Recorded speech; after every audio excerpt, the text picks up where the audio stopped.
One, hey, two, hey, one, hey, two, hey, three, hey, four, hey, ho, hey, ho, hey, ho, hey, ho. Everybody get up.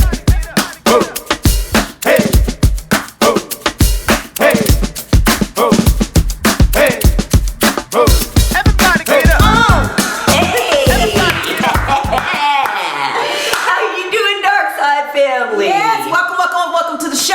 Thank you for sliding through. Yes, you're with actors from the dark side. That's right. Another episode with your girl, LaDios Muhammad. And Rav'n Moon. Yeah. Glad you came by. What we talking about today, Ray? Today we are doing a special episode for our fellow actors. We're talking about memorizing scripts, particularly in a short time. So yeah, we're going to go through some of our techniques, some of our experience. So yeah, absolutely. Do you want to start us off, LaDios? Oh, wow.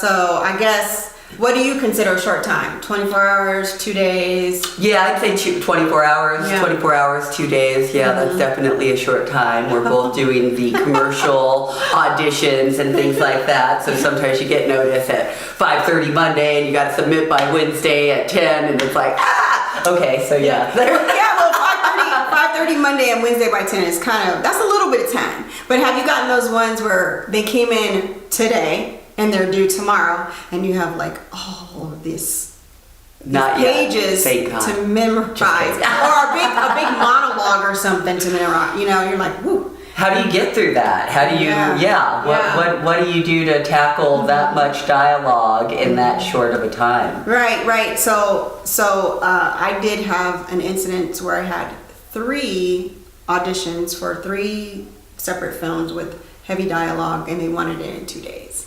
And the first thing is I felt, oh my God, anxiety.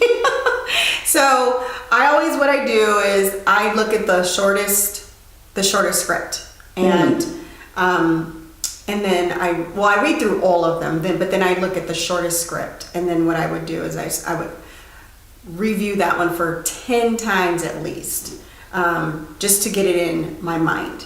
And as I'm reviewing it over and over 10 times, this is like my processes, then I'm starting to like connect the characters, and I read from beginning to end. So even if there's background that's crossed out, or I read all of the side notes, the stage directions, I read all of that so I can start connecting with the character. And then after that, then I start to do a background about my character. If it's just like, if I just have one in particular, so once I do that, I might go and I'll just film that one right away.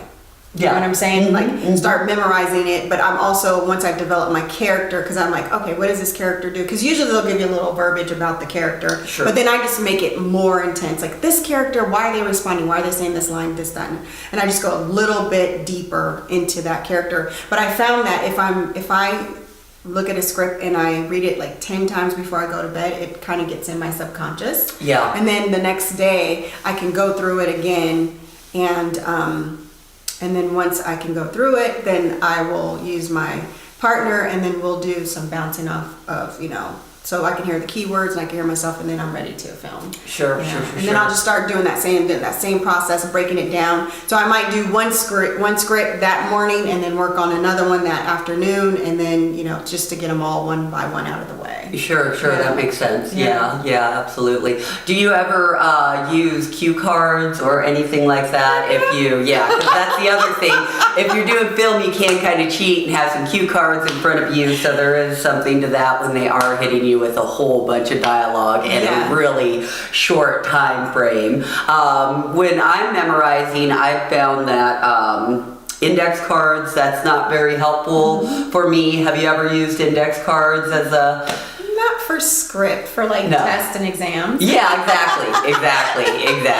But the thing is once you get the gist of the script, it does not, because we both come from theater background. We do. So we typically have to do word for word. For the most part, you don't change the dialogue in theater. Yes. But in film, you have some wiggle room, as long as, if something, I was upset, and you could say, I was mad or I was angry. You don't change the context. They're not gonna, a word here and there, they're not gonna be upset, as long as the context and you're actually connected to the character, because they being the casting directors, they can look and say they're just memorizing words. They're not really connected to the character. Yeah, that's very true. That's very true. And luckily, sometimes in the theater world, I have found that, during table work and early in the process, you can maybe tweak things. Sometimes something's going to sound better coming out of your mouth, and sometimes if you have a lenient director, you can do that. But if you're working on Shakespeare, there's no leeway, and you have to be word specific. And for me, I know I have a couple of techniques to kind of get me there in terms of word specific. I kind of will take my script and start going, again, 10's the magic number, but I will literally start saying line by line, like 10 times each line, sometimes break it down word by word. Oh, wow. Sometimes I'll know I really have it if I can go through a big piece of dialogue backwards. And I've done that scene, like Suicide Lies, which we were in together. Yeah. I was the narrator, so that was a pretty big chunk, and I go through my narration lines backwards to make sure that I had it, front and back, if you will. But I'm a dork, and I'm weird, and I love words, and I love that part of the process actually thrills me, and I get really deep into it. So I do like being really word specific, where I have to let it go. Yeah. When me and LaDios are working together on some commercials, she's like, "Girl, you got the context. Quit jumbling your stuff. Because if I know I'm not doing it perfect, then I'm like, but that's my own perfectionism." And we have an episode coming up about that soon. So, anyways, later about that. But No, and that's a real thing, because we've been trained to do word for word, and I found myself doing that too, because I would try to memorize that whatever that script is word for word, and then because your mind has been trained like that, then if you miss a word, you know it. You know you missed it, and then it kind of baffles you. You're like, takes you out of your character, yeah, it takes you out of your character, Yeah. and you're like, what did I know? So when I went to get a lot of bit of coaching, a lot of coaching, I was trained, just get the context, not just leave stuff out and be ridiculous, but if you change a word up, or sometimes also in a script, you're like, I don't believe this character would actually sound like this, Right. or respond like this. Exactly. And so you might say something slightly different. It still doesn't change the context, but it's still a part of, the whole character. And I love characters when they have a monologue in there, because we're used to memorizing monologues. I have a friend, when he sees a monologue, he's like, oh my God. He stares away. I love because he likes the line for line, but I was like, a monologue, I can memorize that so quick. A monologue, you know what I'm saying? Well, it's telling a story. It is, and I think you gave a really good piece of advice there in terms of, when you do get a script, even if it's 2 pages, read those side notes. Read all of the information that you can possibly get, because there are so many things that will inform you. Just one word like whimsical or whatever, that informs how you're approaching those lines, that informs how you should be approaching that character work. So I think that's a really good tip to take away. I'm a Meisner trained actor. I know that one of the techniques that he mentions is writing your lines out, and when you mess up, go back and start from the beginning. I found that to be torture. I do that verbally, but I don't do that to my hands, because ouch.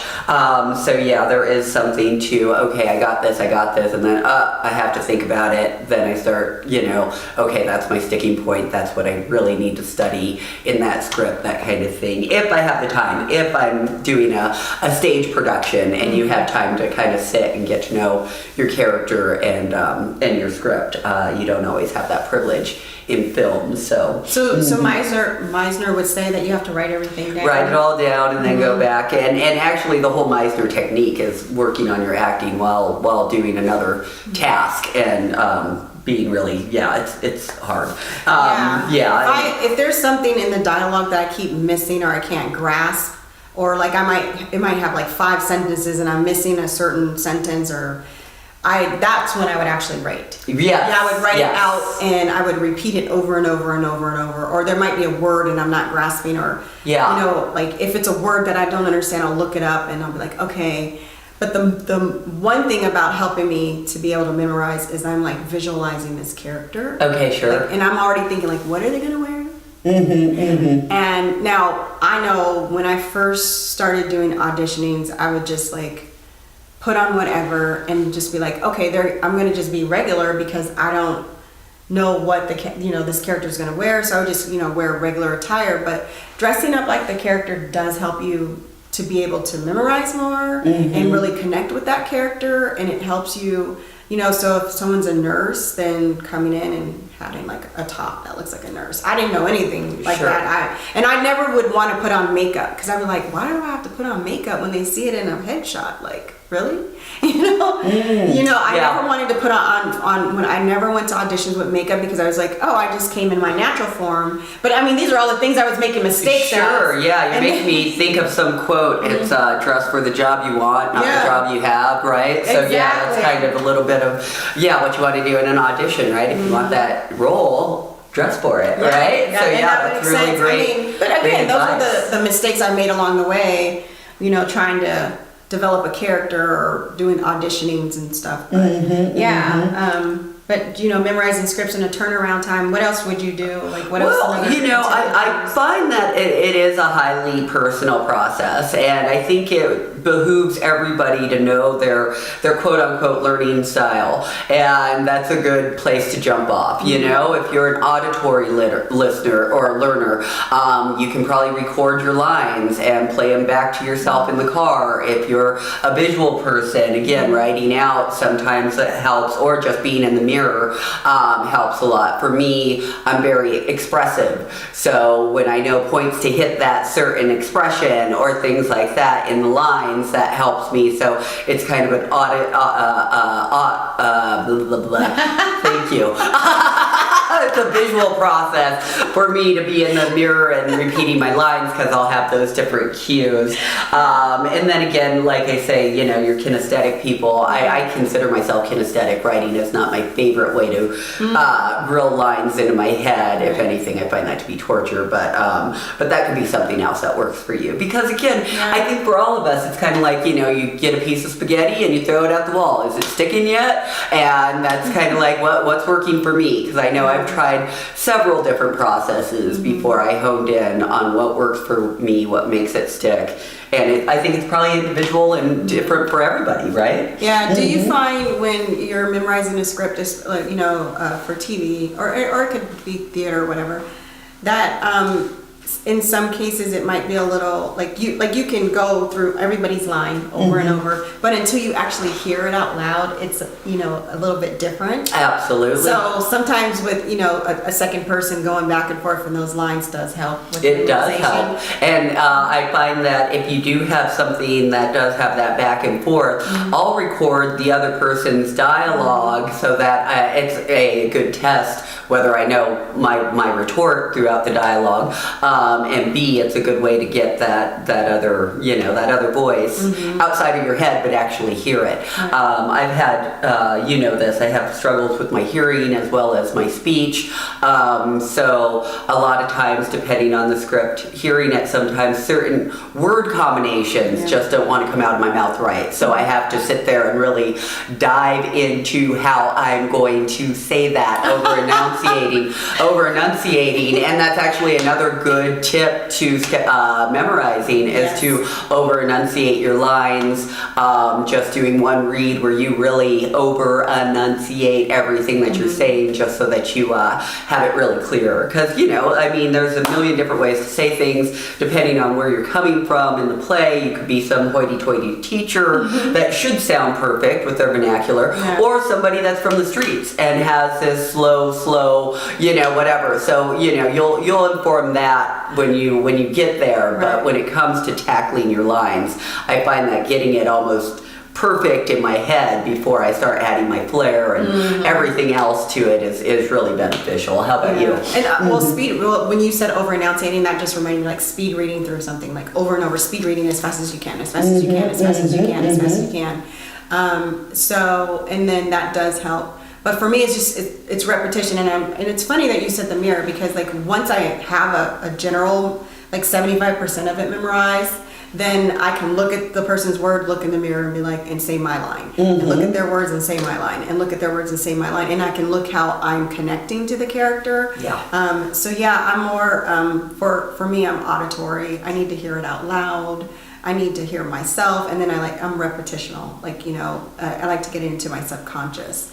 You know, if I know I have a few days, I'll just read that script, like I said, 10 times, and I usually do it right before I go to bed, and then I'll look at it again, read it, you know, over another 10 times, and then at that point, somehow it's starting to connect. So, you know, that's just kind of my personal process, but you're right, Sure. over enunciating is really good. Sure, For memorization as well. And I find that the repetitiveness, right, just repeating and repeating, that to me also helps really inform my character. There's certain times that, again, certain word combinations, certain things that it's like, oh, and I can see this person saying it like that, you know, and that kind of thing. So it is kind of that repetition that keeps kind of feeding the character and keeps giving you new ways. At least for me, I'm like, oh, I could say it like this. Oh, I could say it like, you know, and that repetition really helps start informing my character. Right. So I find that to be probably the best part of my process, is just really drilling it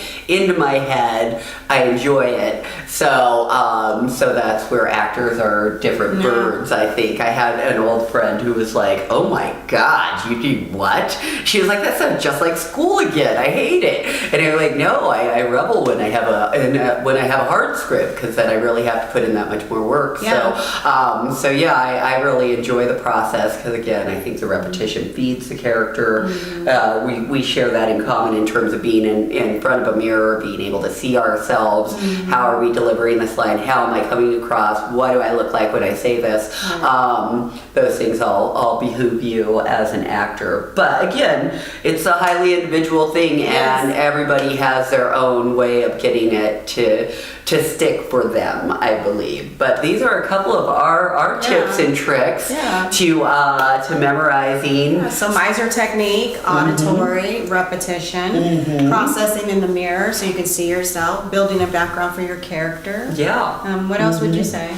I think that's pretty much it. I'd say the most important part is your dedication and your commitment. And when you get those lines, you work on them. That's right. Don't sleep on that script. You know, you come as a professional and you get to work. So that's probably my biggest Great tip. takeaway. Yeah. And with that, thank you so much. Remember to like, share, subscribe. Also, remember to get up and get out and do something for yourself. I'm LaDios Muhammad, an actor with purpose. And I'm Rav'n Moon, an actor with passion. And we are actors from the dark side.